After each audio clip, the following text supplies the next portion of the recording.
trái.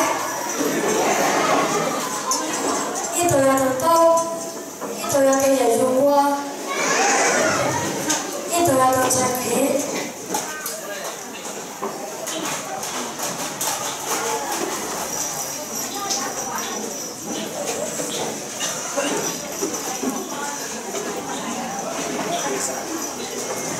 지, 엄마 때리는 잠깐 나와. Người đâu, con một lần nó chỉ nhớ dùng cái thỏ.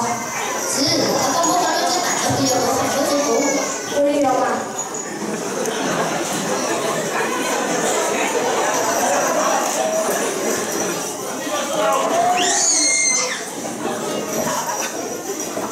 Không biết đâu, ăn chó. 올려.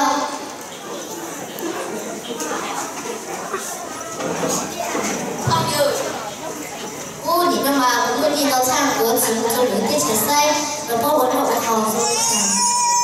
好友，那么周三为了狮子为毛这样？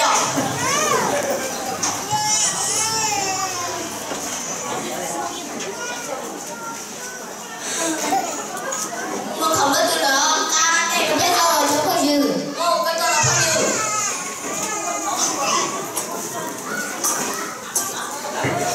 走。我操。朋友，哎，那多好的多啊。我在前座。妹妹。被人家在那在跳那是，哎，搞不好跳。我今晚不演唱，你摸着不好。来了。我真的是。真的好。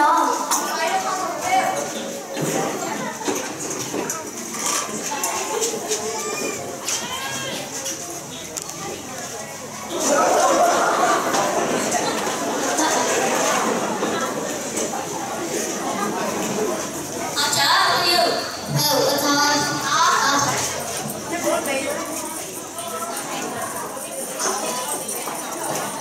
同学，不要在前面嘛，中午让我好，那不你吃饭很高了。哎，在前面哎，就是2张票。好。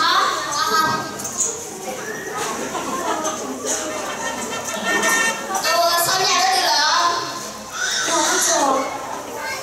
菜汤不着。Chả thắng ít của cha. 有来了。朋友，có muốn mua sao? Cũng là ra ra cờ. Đây của之后，当时我还我们外面挺干燥。原来个爸爸挺呀哟。我了。在旁边车。在旁边不操。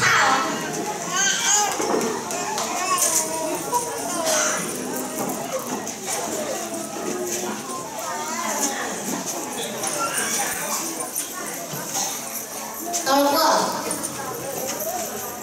行子，到。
quân hả?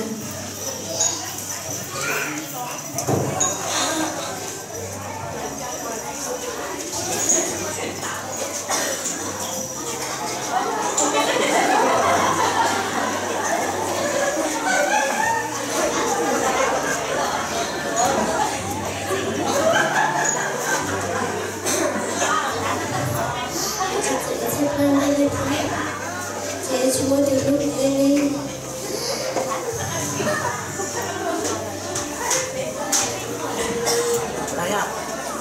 Xin chào, tôi là tên chúng tôi. Xin chào các anh, không muốn nói chuyện với tôi nhé.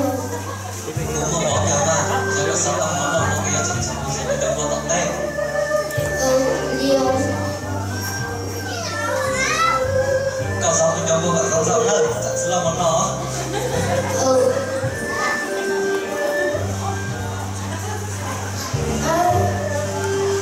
Bên trên này của tên con loài nó gì?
Sao?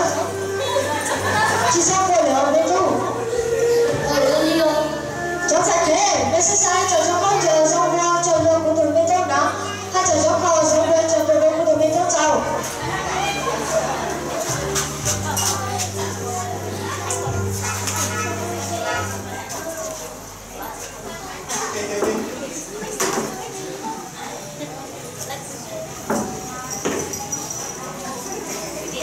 Mình chơi một nơi tụi mình những điều tròn tròn chơi một nơi sống với con cái dòng xa trong phòng của tụi mình tốt những tốt rồi lời những nó những tốt cháu chia những tốt rồi lời những nó những tốt cháu rồi lời.